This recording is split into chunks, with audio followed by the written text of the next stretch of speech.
first time in 13 years United States deploys 7 aircraft carriers.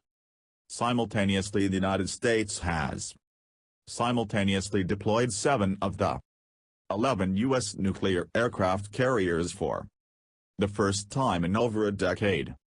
According to the U.S. Naval Institute, the 3 aircraft carriers with full air wings and strike groups positioned in the Western Pacific are the following: USS Ronald Reagan, USS Nimitz, USS Theodore Roosevelt, and other 4 are conducting short training missions as part of training operations or workups.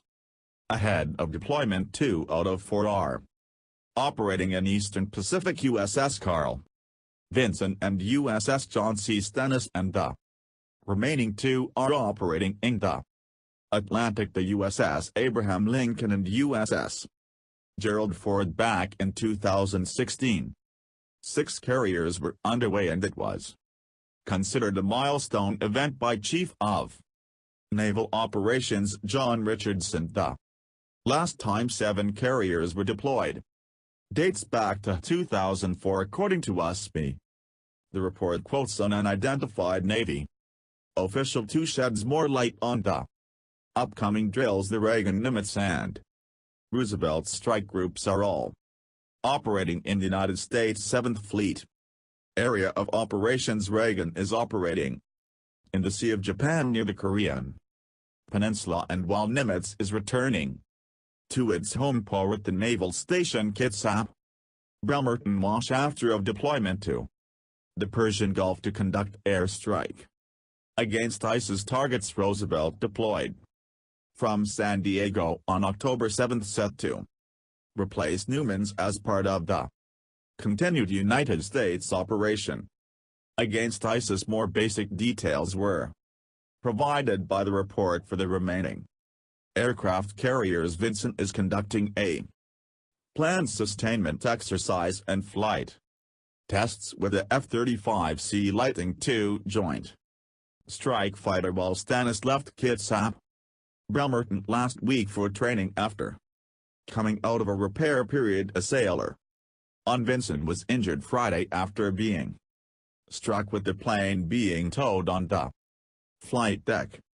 Lincoln is undergoing a series of qualifications following the completion of a midlife refueling and complex overhaul and return to the fleet in May for discontinuing years of tests and training before the ship will be fully integrated into the U.S. fleet and leave on its first deployment sometime in the early 2020s. Naval aviation is during the requirements of combatant commanders forward while building our capabilities for future deployments in qualifying new pilots with training near shores. Vice Admiral Michael Shoemaker, Commander Naval Air Forces, said in a Monday statement provided to Us Any News.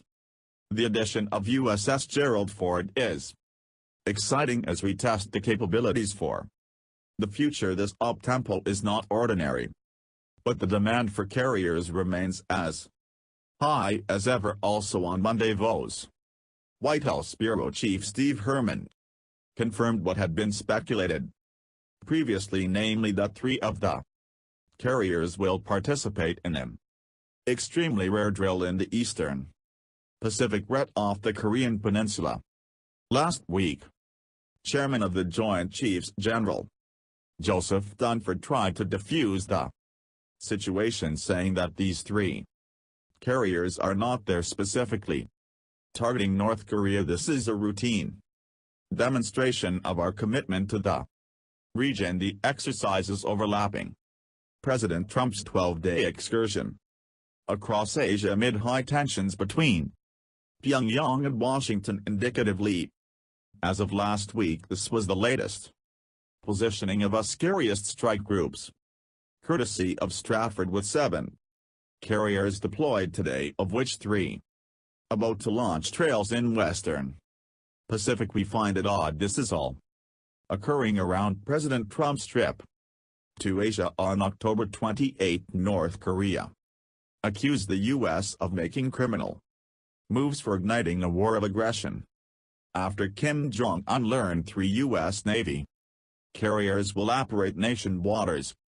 According to Jim Mattis, United States Secretary of Defense said our goal is not war but rather the complete, verifiable and irreversible denuclearization of the Korean Peninsula, something North Korea has previously said it will never agree to. Finally, another drill that should be closely watched as Israel's largest ever aerial military drill, which started yesterday. Sometimes these drills accidentally go live. It's what's projected by the presence of a battle-ready aircraft carrier and its accompanying strike group.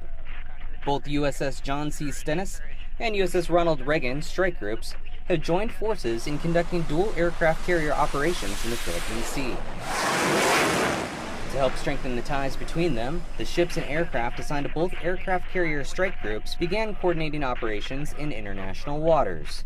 Working with Rear Admiral Hitchcock and Carrier Strike Group 3 during their deployment to the Indo-Asia Pacific regions has been a great opportunity for us to train on how we would operate multiple carrier strike groups in a contested environment. The strike groups practice war-fighting techniques which could be used in modern conflict. No other Navy can concentrate this much combat power on one sea and synchronize the activities of over 12,000 sailors, 140 aircraft, 6 combatants, and 2 carriers. It was a truly impressive sight, and it's an important operational capability. Flight quarters, man all flight quarter stations. Air defense drills, surveillance, air combat training, and long-range strikes were a handful of the combined exercises. Arms ahead full, 095 RPM indicating S4, sir. U.S. Navy aircraft carriers have conducted dual carrier operations in the Western Pacific, including the South China Sea, East China Sea, and Philippine Sea, for several years, and task force commanders expect to continue these evolutions, supporting security and stability in the Indo-Asia Pacific for years to come. Petty Officer Elijah Lenar, aboard USS Ronald Reagan, at sea.